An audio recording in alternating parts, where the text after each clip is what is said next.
જય માતાજી, હું નીરુબેન મેણિયા આપનું સ્વાગત કરું છું ગુજરાતી કિચનમાં। આજે આપણે બનાવશું બાફેલા બટેકાનું ગ્રેવીવાળું શાક।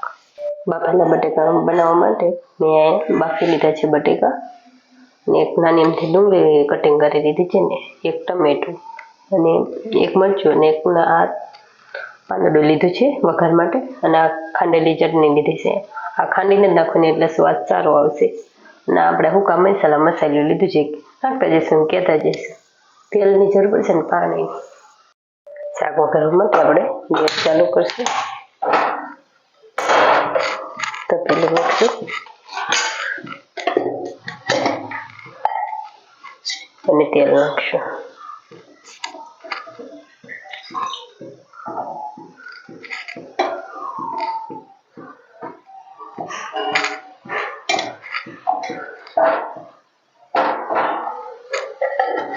તેલ આપણે ગરમ થવા દઈશું।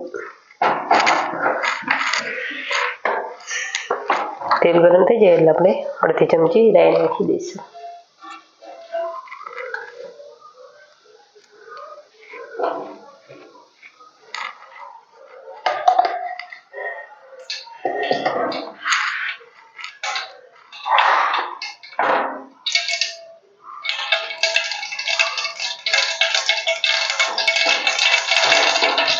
અડધી ચમચી આપણે જીરું નાખી દઈશું।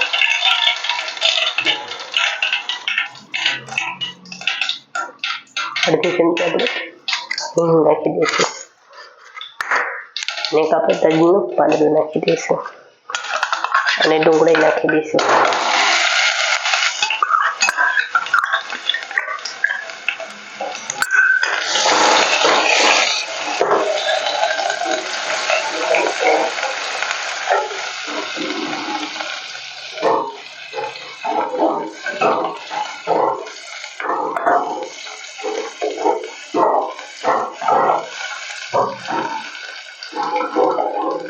ડુંગળી આપણે થોડીક ચડવા દઈશું।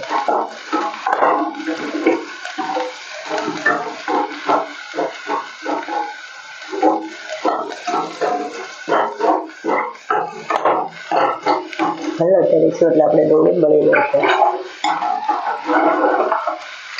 એમાં આપણે મરચાં નાખી દઈશું।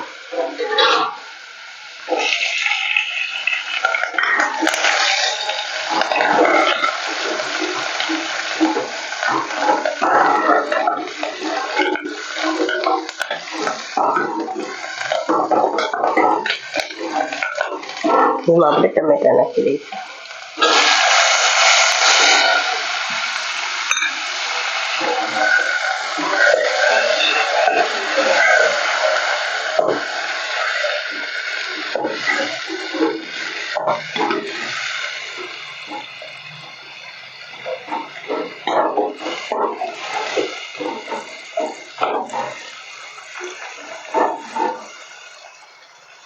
આપણે ટમેટા થોડા ચડવા દઈશું, મીઠું નાખી દઈશું।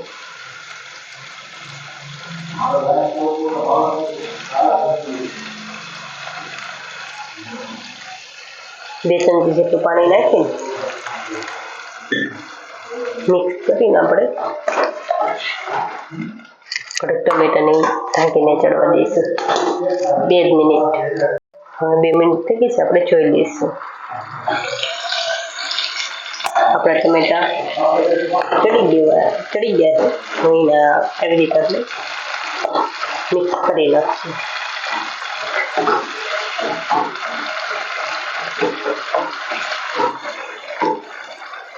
આપણે એમાં મસાલા નાખી દઈશું।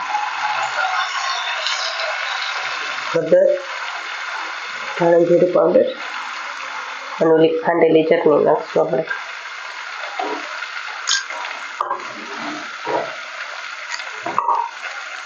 બે ચમચી જેટલું પાણી નાખશું એટલે આપણે ચટણી ઓગળી જાય, મિક્સ થઈ જાય।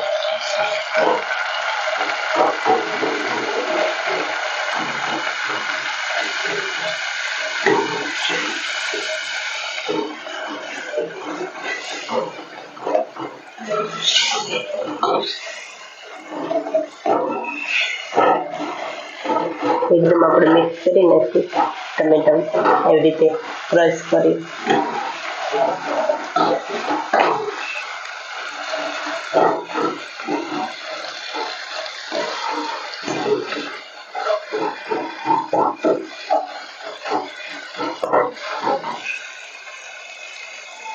હવે આપણે બટેકા નાખી દઈશું.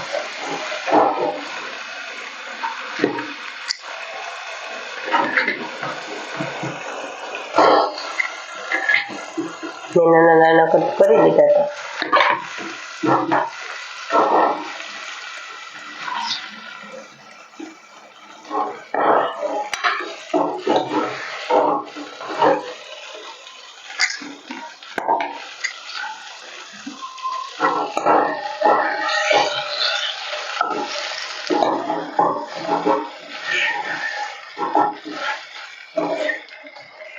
ગ્રેવી વાળી આપણે એકદમ મિક્સ કરી બટેકા આપણે મિક્સ કરી નાખ્યા છે ગ્રેવી વાળે.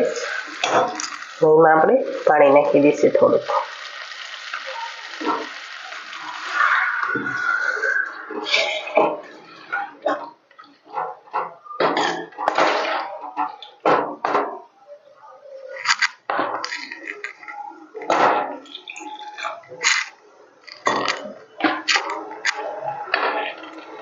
હવે 1 મિનિટ આપણે આમને રહેવા દઈશું, પછી સર્વ કરીશું.